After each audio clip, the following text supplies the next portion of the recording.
Política. Fomos programados para ser ambiciosos, e é aí que entra a política. Não é só no mundo comum da política, ela polui até mesmo a vida comum do indivíduo. A criança ainda pequena começa a sorrir para a mãe, para o pai, um sorriso falso. Embora não exista uma profundidade por trás disso, a criança sabe que sempre que sorri, ela é recompensada. Aprendeu a primeira regra de como ser um político. Ela ainda está no berço e já lhe ensinaram política. Portanto, é preciso entender que a política não é só aquela que se conhece pelo nome. Sempre que alguém coloca em prática uma série de poderes, isso é política. Não importa se isso diz respeito ao Estado, ao governo e a assuntos como esse. Para mim, a palavra política é muito mais abrangente do que geralmente se considera. O homem tem colocado em prática ao longo da história uma estratégia política sobre a mulher, a de que ela é inferior a ele. E ele a convenceu disso. E havia razões para que a mulher fosse impotente e tivesse que ceder a essa ideia horrível que é absolutamente absurda. A mulher não é nem inferior nem superior ao homem. Ambos são duas categorias da humanidade e não podem ser comparados. A comparação em si é idiota. Portanto, querer comparar é querer criar problema. Por que a mulher foi proclamada inferior pelo homem em todo o mundo? Porque essa foi a única forma de mantê-la em regime de escravidão, de torná-la escrava. Se ela fosse igual, haveria problema. E é por isso que ela tinha que ser condicionada à ideia de que era inferior. E as razões dadas são as seguintes. Ela tem menos força muscular, sua altura é menor, ela não produziu nenhuma filosofia, nenhuma teologia, ela não fundou nenhuma religião. Não havia mulheres que fossem artistas, musiquistas, pintoras importantes. Isso mostra que ela não tem inteligência e que não é uma intelectual. Ela não está preocupada com os problemas mais elevados da vida. Sua preocupação é muito limitada. Ela é apenas dona de casa. Ora, optando-se por comparar dessa forma, fica fácil convencer a mulher de que ela é inferior. Mas essa é uma forma muito ardilosa. Há também outros aspectos a serem comparados. A mulher pode dar à luz a uma criança. O homem não pode. Ele certamente é inferior. Ele não pode se tornar mãe.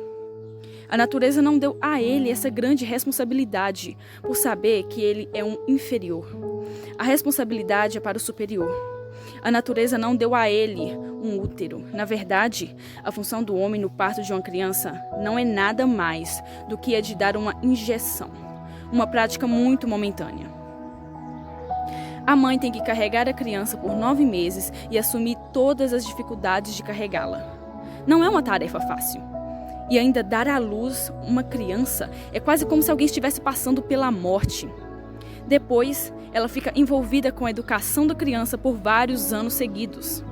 No passado, então, ela dava à luz a vários filhos continuamente. Que tempo sobrou para ela para se tornar uma grande musiquista, uma poeta, uma pintora? Será que lhe foi dado algum tempo para isso? Ela estava constantemente grávida ou tomando conta das crianças a quem dera à luz. Ela estava tomando conta da casa para que o homem pudesse refletir sobre coisas mais elevadas. Apenas por um dia, por 24 horas, o homem deve mudar suas tarefas. Deve deixar a mulher refletir, criar poesia ou música, enquanto, por 24 horas, ele toma conta das crianças, da cozinha e da casa. E depois ele saberá quem é superior. Bastam 24 horas para provar a ele que tomar conta de muitos filhos é simplesmente estar em um hospício. E basta um dia fazendo a comida para a família e para convidados para que o homem saiba que, em 24 horas, experimentou o inferno. Daí, ele vai esquecer a ideia de que é superior, porque durante 24 horas, ele não vai pensar sequer por uma fração de segundo sobre teologia, filosofia ou religião. Vamos pensar sobre isso de outras maneiras. A mulher tem menos força muscular porque durante milhões de anos não lhe foi dado o tipo de trabalho que desenvolve músculos. Estive em aldeias aborígenes, na Índia, em que a mulher tem músculos e o homem não. Portanto, não é um fenômeno natural, e sim algo histórico. Porém, Como por tanto tempo não se exigiu que as mulheres fizessem trabalho braçal, o corpo feminino aos poucos perdeu naturalmente a capacidade de desenvolvimento muscular. Mas é preciso ponderar sobre outros ângulos também. A mulher tem mais resistência que o homem. Ora, isso é um fato constatado em termos médicos.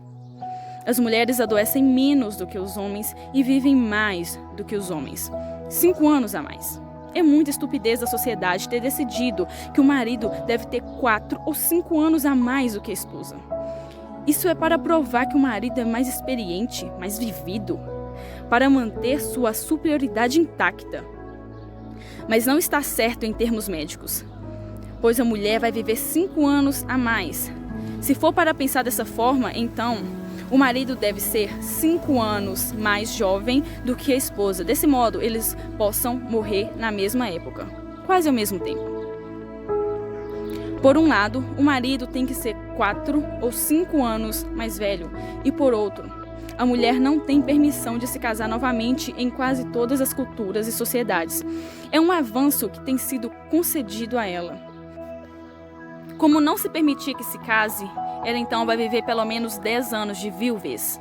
Isso é doentio, do ponto de vista médico, pois a aritmética está simplesmente errada. Por que impor 10 anos de viuvez a uma pobre mulher?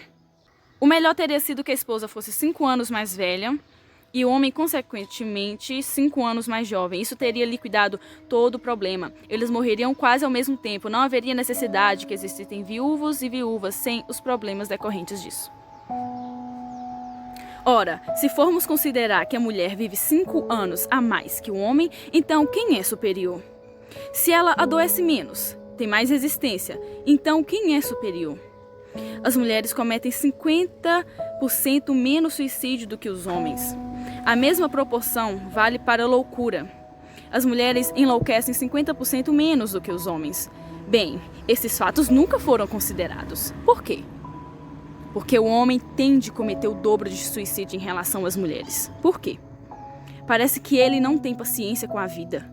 Ele é impaciente demais, ansioso demais, com expectativa elevada. E quando as coisas não acontecem ao modo dele, ele se sente acabado. Ele se frustra com muita facilidade. Isso demonstra uma fraqueza. Ele não tem coragem de enfrentar os problemas da vida. O suicídio é um passo covarde. O suicídio é um passo covarde. É fugir dos problemas. É deixar de resolvê-los. A mulher tem mais problemas, ou seja, os dela e os que o homem cria para ela. Ela tem o dobro de problema. E ainda assim consegue enfrentá-los com coragem.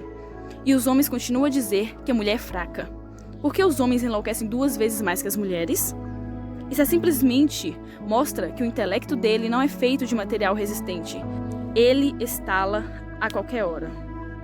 Mas por que insistem continuamente que a mulher é inferior? É política, é um jogo de poder.